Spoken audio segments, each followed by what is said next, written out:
Team captain number 5, Sam Morsey. Number 6, Luke Wolfenden. Number 9, Julio Enciso. Number 10, Connor Chaplin. Number 14, Jack Taylor. Number 15, Cameron Burgess. Number 19, Liam DeLapp.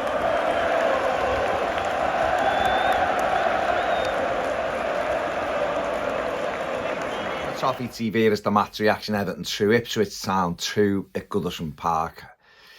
Well, that was a bit pathetic, wasn't it? Rubbish performance by Everton today.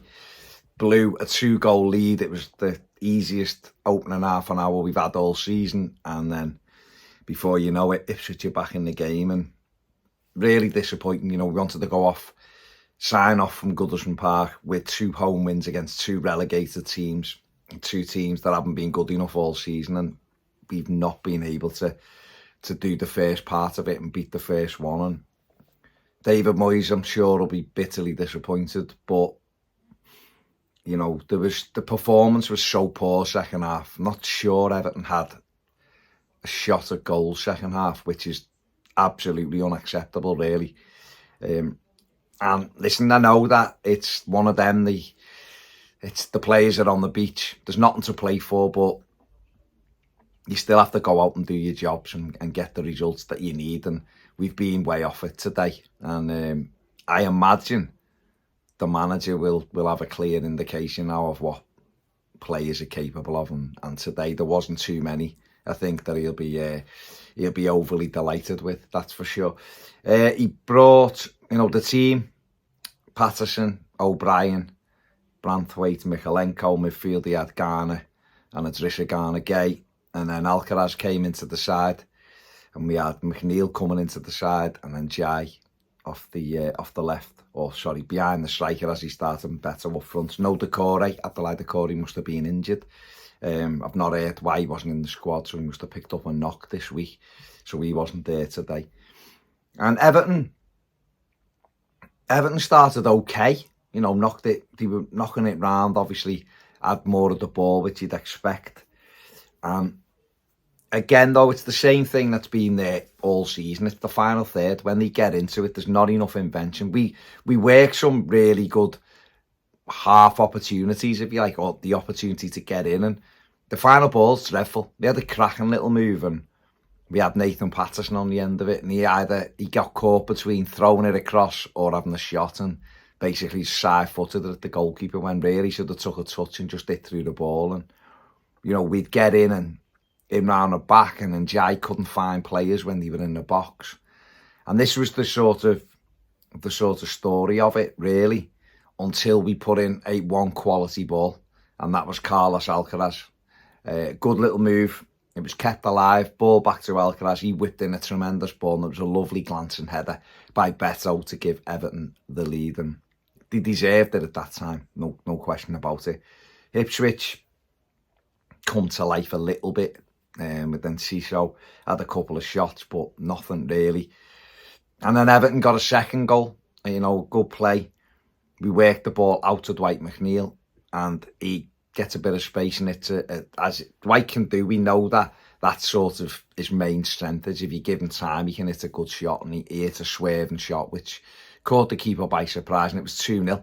And that point, it should have been game over. It was a case of, it was that comfortable for Everton at that point that it was a case of, can we get 4 or 5 and sign off one of these games with a big win.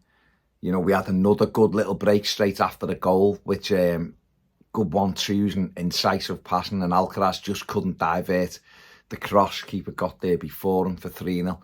And then we were in that zone, I think. I've seen Everton do this before, where it's almost too easy and you get sloppy, and that's what led to Ipswich's goal, the first goal.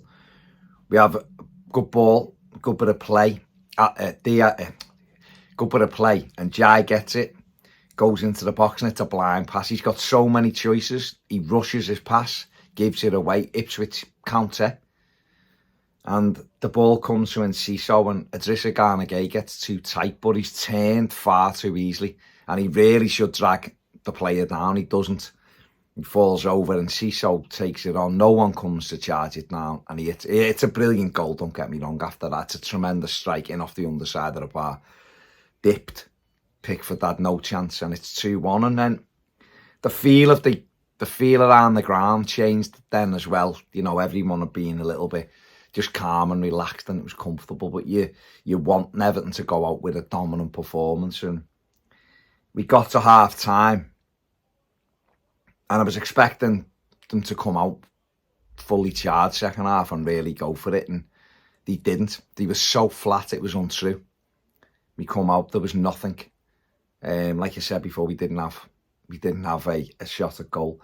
A lot of it was pretty football, knocking it round in triangles, but we go back far too often. And it's why there needs to be a real refresh in the squad. We need players who are direct. We need quick players. Our players aren't quick enough. We need quick players. We need players who are creative. But we've known that. So, it is a case of just getting through this season. And I suppose when there's nothing on it for the players, you're asking them to go to the well and, find something. And they just couldn't. Dwight McNeil put a couple of good crosses in, which evaded players at evaded and Jai at the far post. Beto was being marked. And down the other end, there was some good, again, 1-2 football, getting players in round the back, but the final ball just wasn't good enough. We pass up so many opportunities to shoot. It's incredible, really. We'd rather go wide when there's a big gap on the edge of the box to shoot than have a go. We go wide and then it's stopped and it comes back, and then it invariably ends up back on the halfway line and back with Jordan Pickford.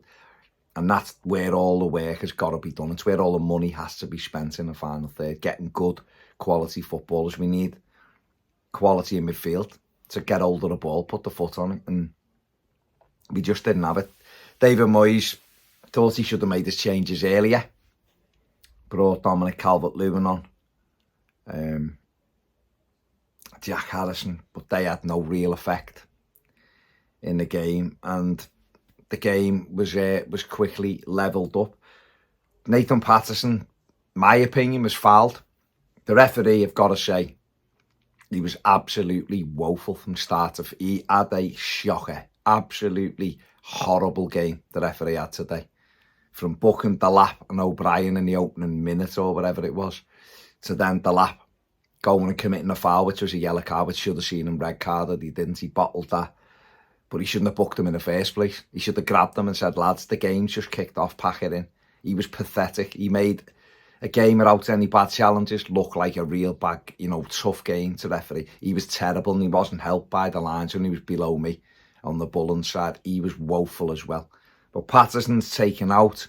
He stays down. Now, bear in mind, the referee has stopped the game 3 times for Ipswich players who were just, going down and holding the leg. He stopped the game 3 times. Patterson's down. Everton are asking for him to stop it. He ignores it in Ipswich break. And then there's a foul on an Ipswich play, which he plays advantage, which is fine, but it should have already been stopped for Patterson. They go down the line. We don't get across and block it properly. Ball gets knocked back post and it deflects up. I think the goalkeeper's got to do better. He's nowhere near it. And George Hirst heads it in. And the centre-backs have got to do better. And it's a header. It's 2-2. And they've got a point. And at that stage, with sort of 10 minutes left, you wouldn't have backed against Ipswich winning it. Everton didn't put anywhere near enough pressure on. The manager brought Yusuf Chimiti on. He brought Ashley Young on, which was a curious one for me. Thought Patterson actually did okay. He brought Young on. It was a bit of a strange one for me. But bit of Boone come on as well. We just couldn't. Listen, we weren't good enough. We were way, way, way off it today in that second half. Miles away from where we've been. But that's what it's like when you've got nothing to play for. You hope, you want the players to do better. You hope that they're going to do better. But we just haven't got that extra bit, have we? And, again, it's another point, but it's 2 points dropped and a real poor display. So we go to Fulham next week. It'll be a really tough game. And then it's on to Southampton for the last ever home game at Goodison Park. And, Southampton have lost to Leicester today, who hadn't scored since December at home. So Everton better turn up that day and put the result, you know, to bed in the opening half an hour, get that game won, and send Goodison off in the correct manner. But it wasn't good enough today. Man of the match today for Everton, I'm probably going to give it to Carlos Alcaraz. I thought he was quite bright, really. No one else really stood out for me. McNeil was all better second half than first half. He's got a cracking goal though. Patterson was all right, but no one really stood out. So I'm gonna say Carlos Alcaraz. To me, I thought he was Everton's best player. There you go. That's it from me. Make sure you like, subscribe, check out Ped's Max Reaction stuff as well. Check out my 3 talking points when they're out, and have a good weekend. See you later.